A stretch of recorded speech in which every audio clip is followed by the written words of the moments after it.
The exhibition Henryk Reiss Must Cease to Exist tells the story of the Reiss family. Henryk, his wife Łucja, and their daughter Elżunia, who hid their Jewish identity during the Second World War and the Holocaust. Their story is unique because it is one of the rare cases in which an entire family managed to survive the Holocaust with Aryan papers even though all of the odds were stacked against them. Our exhibition holds many of the original documents used by the Reisses during the war. The curator's most important source of information was Henryk's memoirs, which he wrote in the decades after the war. Throughout the exhibition, we give him a voice as often as possible.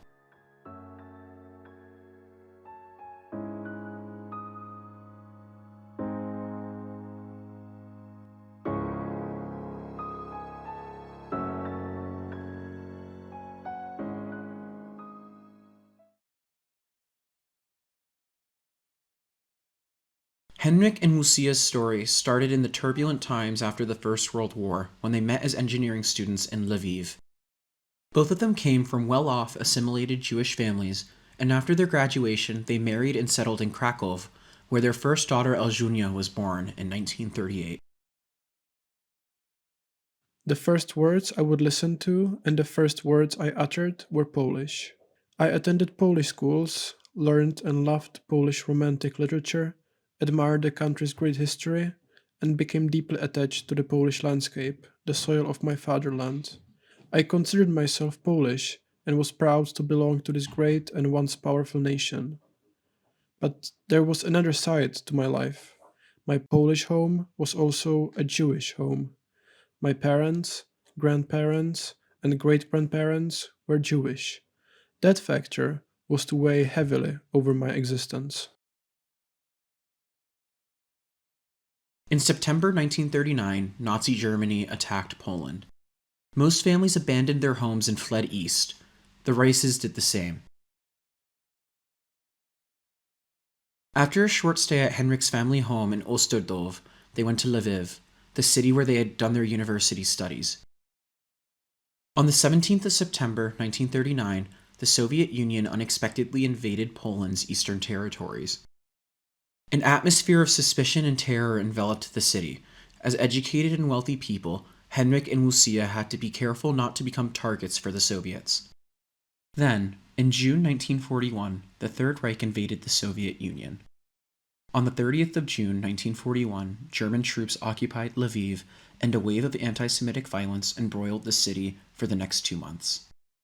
Pogroms claimed the lives of at least 500 Jews and injured thousands more. They tried to survive the next few months by complying with increasingly restrictive regulations, but from March of 1942, the situation worsened with each passing day.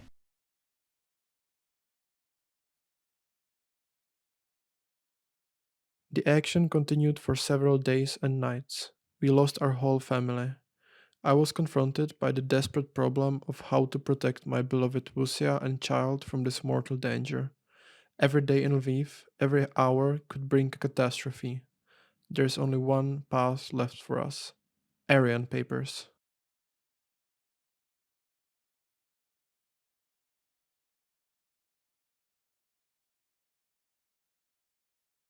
Under German occupation, the Jewish population was stripped of all rights.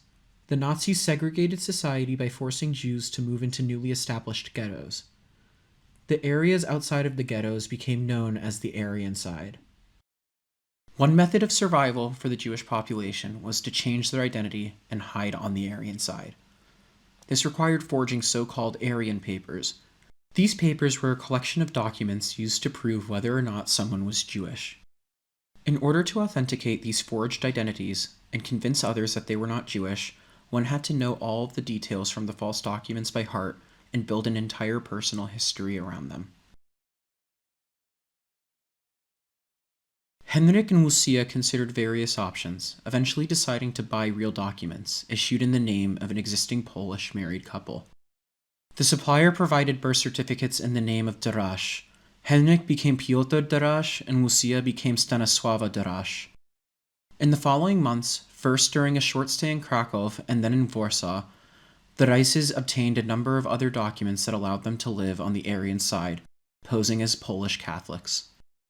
The most important document for the family was the Kenkata, a mandatory identification document issued by German authorities to anyone who was non-German. Henryk's Kennkarte also included his fingerprints, thus legalizing his fake identity in German records as Piotr Daraż, a Roman Catholic from Poland. In the autumn of 1942, the Reiss family, now using the surname Daraż, arrived in Warsaw. With false documents and assumed identities, they attempted to survive on the Aryan side. Possessing Aryan papers didn't guarantee safety, as the Nazis and collaborators knew that Jewish people were still hiding in plain sight with forged documents and constantly hunted them down. Having found accommodation but no work in Warsaw, Henryk was prompted to seek out a professor from his student days, and he was kindly received by Władysław Ponish. Another one of his professor's students eventually offered Henryk a job to renovate the train station in Skierniewice. Sharing accommodation with the company's engineers or officials will also be hazardous. I would have to play the role of Daraż, not only for 8 hours at work. I would have to eat with them, talk, play cards if they wished, and constantly be careful not to let slip any unnecessary word that could expose me. What if I say something in my sleep? Łucja and Elżunia stayed in Warsaw, but they soon moved to Legionowo. From then on, the family situation stabilized, and, over time, they gained more confidence and became skilled at blending into their Polish surroundings. However, Henryk and Łucja had to remain vigilant constantly so as to not accidentally betray their true identity. When Łucja was stopped by an officer once, she couldn't remember her date of marriage and was only able to get away by offering a large bribe. She was arrested again soon after while traveling to Warsaw, where she ended up at the Gestapo headquarters. After interrogation, she was released, but all of her documents were taken away. They were to be returned only if she collected them with her child. Such a visit with their daughter would entail immense danger, but losing their documents in 1943 would have meant almost certain death. And so Łucja took Elżunia to Warsaw and retrieved her documents. The experience left the family shaken and increasingly fearful of their fate. And so, when Henryk's contract was about to come to an end, Henryk and Łucja decided to flee occupied Poland. Their goal is to reach Hungary, as they had heard the situation for Jews was much better there. The Reisses set off on a January night in 1944 with the organizer of the local smuggling network. Exhausted, they reached Slovakia, and from there they headed to Budapest. At last, we reached the top of the mountain.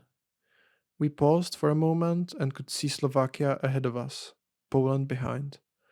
A chapter of our lives had closed. A new one was beginning.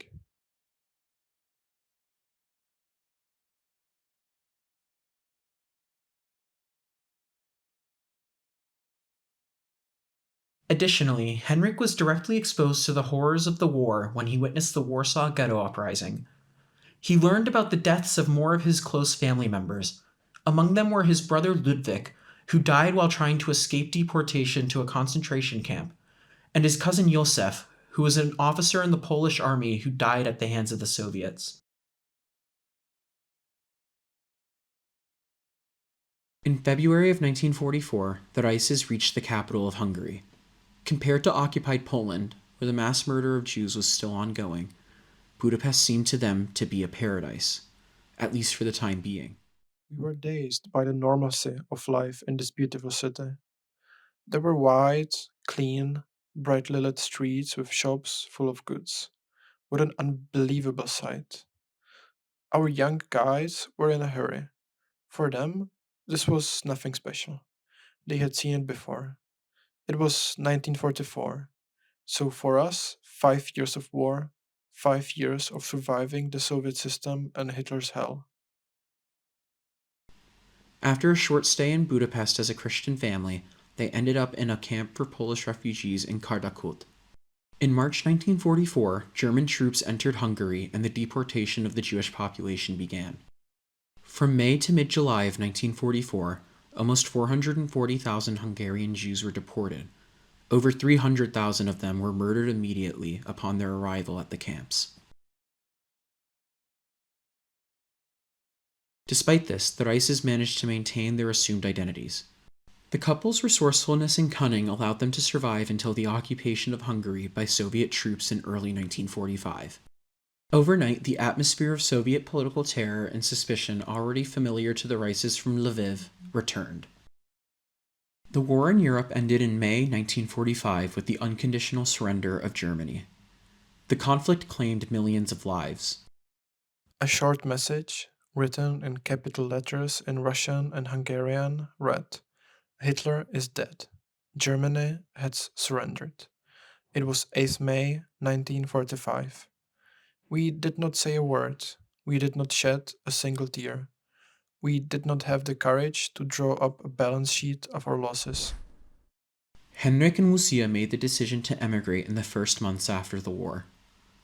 Their decision was the result of several trips to Poland, when they finally became convinced that there was nothing left to return to. However, in the second half of 1945, the Reisses still didn't know whether emigration would be possible. They tried to prepare for any outcome and obtained two sets of documents. The first confirmed their assumed identity as the Polish Catholic Daraż family. The second set of documents was to prove their pre-war identity of Henryk and Łucja Reiss, Jewish engineers. Still in Hungary, the couple also had a second child on the 26th of May, 1946, a little over a year after the war in Europe had ended. They named her Kristina, and she was registered as the daughter of Piotr and Stanisława Daraż at the Hungarian official office. Soon after, the Reisses left Hungary.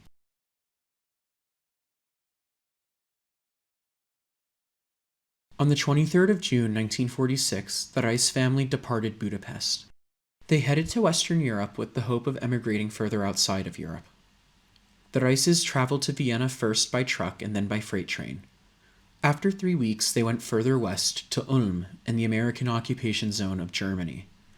Like 250,000 other Jewish survivors in Europe, they ended up in a system of displaced person camps.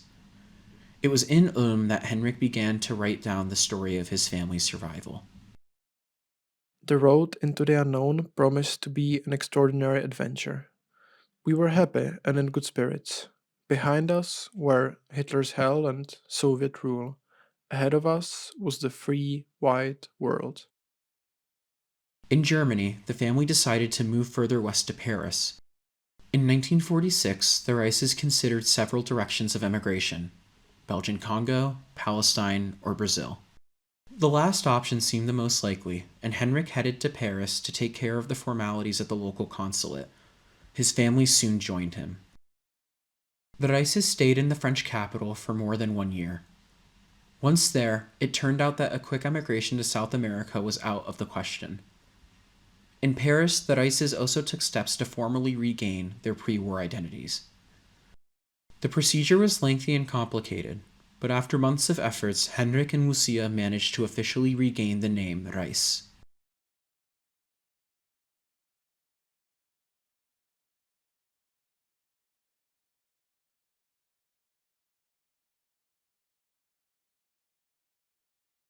Łucja remembered that students from her department had left for Australia years ago. We managed to get one of their addresses.